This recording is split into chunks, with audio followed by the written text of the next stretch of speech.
Hey, Get the Pen family. This is Janine, folks, and we're about to have a Get the Pen moment once again. Thank you if you have subscribed. If you have not, I hope you consider doing so or clicking like or commenting, all of the things. I appreciate it. I love interaction, feedback, and all that. So, today I want to talk again about meditation. I know I talk about meditation a lot, but it's because it is so important because meditation is communication. It is interaction. It is empowering. It is guidance. It is peace. It's so many things. So the other day, I had a taste for some roast, right? And I wanted to make a roast. And when I do, I prefer my own peeled potatoes. And one thing that I recently started doing is going back to real carrots because I do the potatoes and carrots. I was buying baby carrots before, and then I started questioning what are baby carrots? Are these really carrots? Because the texture does not look like when you buy the big carrots. So I said, you know what? I'm going old school and I'm just gonna do real carrots and real potatoes. I'm not going to buy anything frozen, even though those things are convenient. They serve their purpose, but for me, for the purpose of what I wanted to do and feel, I wanted to go old school. So I bought a bag of 5 pound bag of potatoes and a bag of carrots and went old school with my peeler. And I just decided that I'm going to turn everything off, put on my healing frequencies in the background, and just peel potatoes. So I'm peeling potatoes, got my uh, charcuterie board out that I use for when I cut things up or dice things. And while I was peeling the potatoes, I had several epiphanies. I'm like, wow, it was one of those be still and know moments when you are just focused on something and you've got time to just think. And that is a form of meditation. I know I've talked about coloring books, I've talked about being in the shower and driving as times where you can really meditate.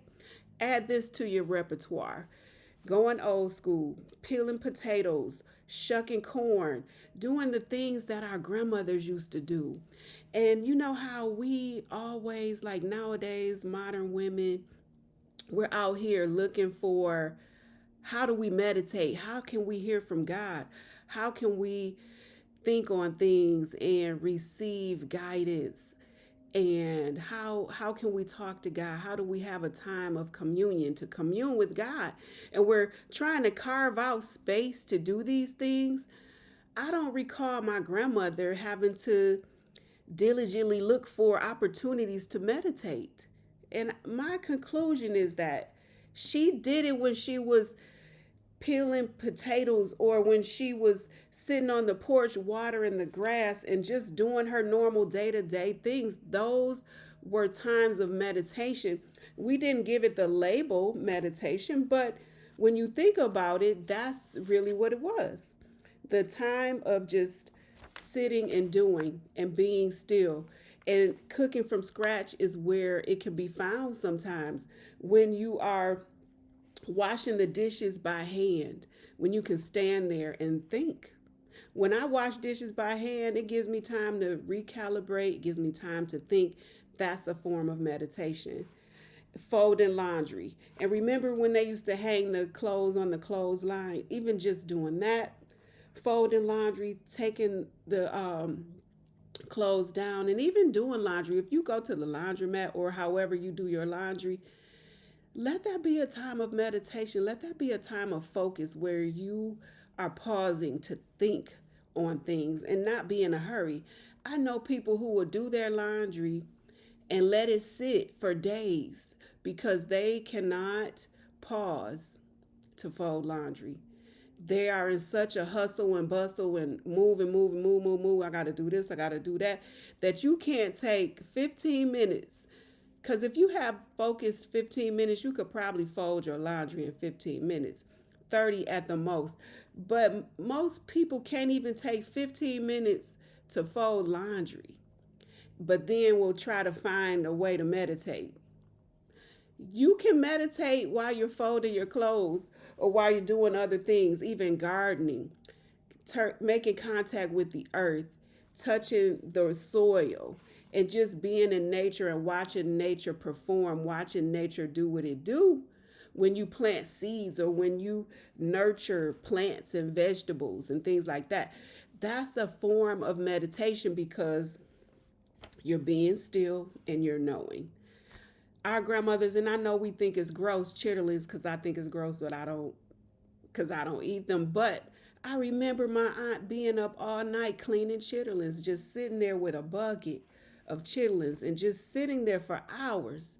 That's meditation time because I didn't, I let her do her thing and she wasn't really interacting much at the time. But you can multitask and clean chitlins and have a conversation, but you can also do it and be quiet and use that as a time of meditation while we're baking. And you know what? Knitting, doing embroidery, doing crafts, doing things with our hands, cleaning greens, the old school stuff. And I know some of us still do it, and I think there needs to be a study on this. I bet you the people who do a lot of old school things, and I understand that we're modern and we have things that make certain tasks more convenient, but those who are more apt to do things the old school way, I bet if we did a study, we would find that they're not as stressed as the ones who want to live the microwave way, who want to do it fast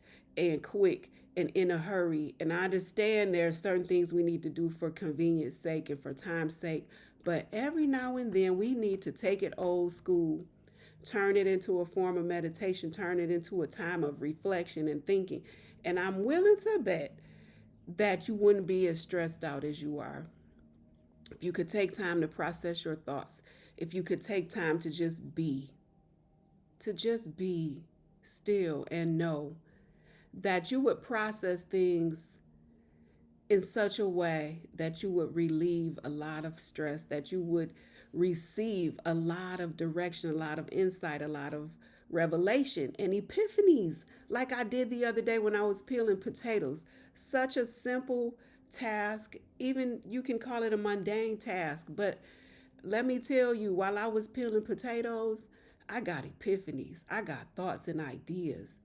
When you're folding towels, folding your laundry, you can receive insight, you can process your day, you can think about what you need to do and ways of doing it. You can strategize while doing those tasks like watering the grass, working in the garden. I don't think do people even water their grass anymore. Most people will get a sprinkler and set it outside and call it a day. But some of the old school ways allowed us to integrate meditation into our daily tasks. So our grandmothers weren't out looking for therapy or looking for opportunities to meditate and how to meditate this and how to meditate that. They incorporated it into their daily tasks. And that's how they became so wise because they spent time in thought, in deep thought. They were processing, they were praying, they were listening, they were tuning in to the Holy Spirit. They were tuning in to Source and connecting on a deeper level. And we need to get back to that. We need to relearn it, learn it, whatever we need to do. Go back to real carrots instead of the baby carrots. The baby carrots are cute, but they don't give you that time of communion. Peeling potatoes, shucking corn, snapping peas, all of that. The things that our grandmothers did. Let us think about that and revisit some of the things and the ways that they used to do things. Doing things from scratch, making dinner the old fashioned way. And I know some of us still do it.